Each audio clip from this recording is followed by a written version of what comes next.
నిన్న first show Dhurandhar cinema చూసిన తర్వాత ప్రతి భారతీయుని రోమాలు నిక్కబొడిచేలాగా భారతదేశంలో ఉండే ప్రతి పౌరుడు గర్వించేలాగా తీసిన ధురంధర్ సినిమాను అందరు తప్పక చూసి ఇన్స్పిరేట్ కావాలని చెప్పేసి నా యొక్క కోరిక. అదేవిధంగా కరీంనగర్ మొన్న జరిగిన కార్పొరేట్ ఎలక్షన్స్లలో కాషాయమయమైపోయింది.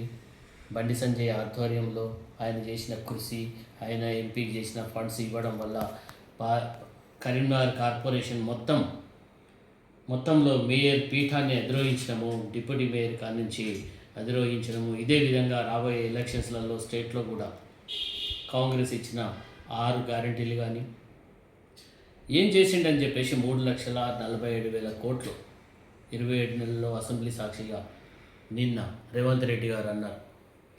ఏం డెవలప్మెంట్ చూపించిండని చెప్పేసి 3,47,000 కోట్ల అప్పులైనాయి. లాస్ట్ టైం బీఆర్ఎస్ అప్పులు మయం చేసింది అన్నారు. ఈ గవర్నమెంట్ కూడా తక్కువ ఏం లేదు, రాష్ట్రాన్ని మొత్తం అప్పుల్లోకి నెట్టేస్తున్నారు.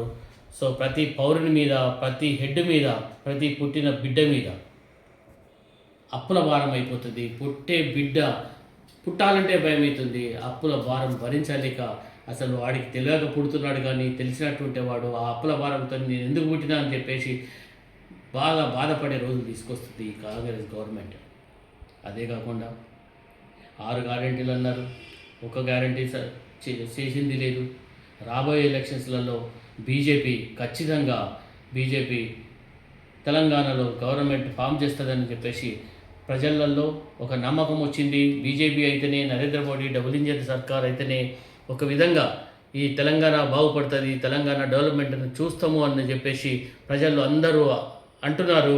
వాళ్ళ మనసులో చాలా బీజేపీ గెలిపించాలన్న దృఢ సంకల్పంతో ఉన్నారు వాళ్ళు. అదే కాకుండా ప్రతి భారతీయుడు గర్వించదగ్గ విషయంగా నరేంద్ర మోదీ పాలన నడుస్తున్నప్పుడు డబుల్ ఇంజిన్ సర్కార్తోని నరేంద్ర మోదీ గవర్నమెంట్ ద్వారా మనము తెలంగాణను డెవలప్ చేయొచ్చు అన్న ఆశతో ఉన్నారు.